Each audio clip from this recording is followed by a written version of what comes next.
열왕기하 9장 14절에서 26절까지 말씀을 살펴보도록 하겠습니다. 때가 이르자 하나님께서는 여호사밧의 아들 예후를 통해 나봇의 무고한 피를 신원하고 아합과 이세벨이 지은 죄를 심판하심으로 아합 가문을 멸하십니다.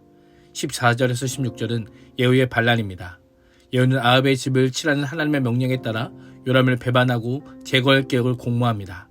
마침 요람은 이스라엘 전군을 이끌고 길르앗 라못에서 아람 왕 하사엘과 전쟁을 하다가 부상을 당해 치료하기 위해 이스라엘로 돌아와 있었습니다. 요람의 상황을 파악하고 있던 예후는 먼저 자신의 반역 소식이 성읍에서 새어나가지 못하도록 부하들에게 출입 통제 및 입단속을 시킵니다. 만약 비밀이 지켜지지 않아 예후의 반역 계획이 발각되면 반역죄로 처형당하거나 모반이 성공해도 엄청난 유혈 사태가 벌어질 수 있기 때문입니다. 군대는 계속하여 아람과 대치하게 두고 비밀 유지를 당부한 예후는 한 무리를 이끌고 신속하게 이스라엘로 출발합니다. 요람은 예후를 만나기 전까지 이런 낌새를 전혀 눈치채지 못했습니다. 이는 적진에 있는 장군들과 군인들이 예후의 등극을 지지했거나 묵인했음을 알려줍니다. 무엇보다 이 모든 상황은 하나님의 뜻과 계획 가운데 이루어진 섭리로 아합의 집에 대한 하나님의 심판이 점점 가까워지고 있음을 보여줍니다. 예후가 병거를 타고 이스라엘로 오는 동안 요람의 조카인 유다의 아하시아 왕은 요람을 문병하기 위해 내려와 있었습니다. 이 세 명 안에는 복잡하고 다양한 인간관계가 뒤섞여 있음을 보게 됩니다. 권력 의지와 불신, 반역과 우정 등 인생사의 복잡한 요소들을 사용하셔서 하나님께서는 하나님의 역사를 이끌어 가십니다. 무엇보다 예후가 하나님의 뜻을 따라 요람을 반역할 당시 요람이 부상당해 치료받게 하심으로 예후가 반역을 성공할 수 있는 중요한 요인이 되게 하십니다. 하나님께서는 예후에게 사명에 대한 명령만 하시는 분이 아니라 그 사명을 잘 감당할 수 있도록 도우시는 분이십니다. 하나님, 우리가 하나님의 일을 감당할 때 혼자만의 힘으로 사명을 감당하게 하시는 분이 아니십니다. 그 일을 감당할 만한 능력을 주시는 것은 물론이거니와 그 일을 성공적으로 이룰 수 있는 기회와 돕는 자들을 붙여주시는 분이십니다. 이런 하나님의 도우심은 섭리라는 베일 뒤에 가려져 있기 때문에 순종하기 전에는 그 기회를 볼 수도 없고 경험할 수도 없습니다.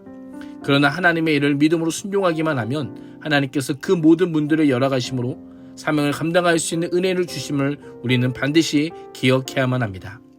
17절에서 26절은 요람의 죽음입니다.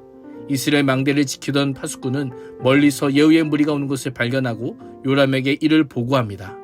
파수꾼의 보고를 들은 요람은 다가오는 무리가 아군이라 생각했을 겁니다. 이에 요람은 기마병을 보내어 그들에게 평안하냐라고 묻게 합니다. 이는 무리가 아군이라면 전투 상황을 보고하라는 것이고 적군이라면 화평을 위해 오는지를 말하라는 겁니다.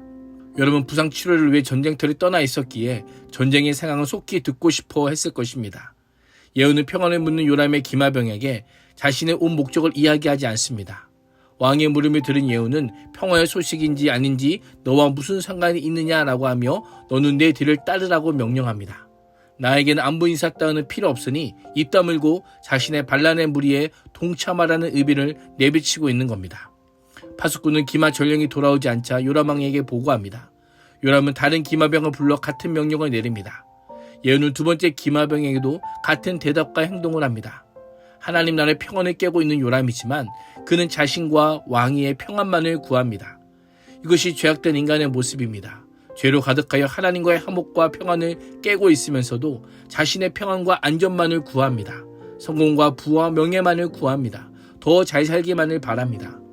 진정한 샬롬은 우상 숭배와 불순종으로 이스라엘을 죄의 구렁텅이로 몰고 간 아합 가문을 심판하는 겁니다. 우리 인생의 진정한 샬롬은 하나님과의 샬롬을 무너뜨리는 것, 바로 그 죄를 깨 부수는 것입니다. 죄악의 뿔을 완전히 뽑을 때 하나님과 샬롬이 이루어짐을 기억해야 합니다.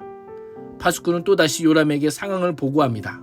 두 번째로 보낸 전령이 돌아오지 않자 파수꾼은 요람 왕에게 미친 듯이 말을 못는 모습이 님시 아들 예후와 비슷하다라고 전합니다. 병거리 난폭하게 못는 모습이 눈에 보일 정도면 예후의 군대가 이스라엘 성읍에 가까이 왔음을 의미합니다. 보고를 들은 요람은 병거를 대기령하라고 지시합니다.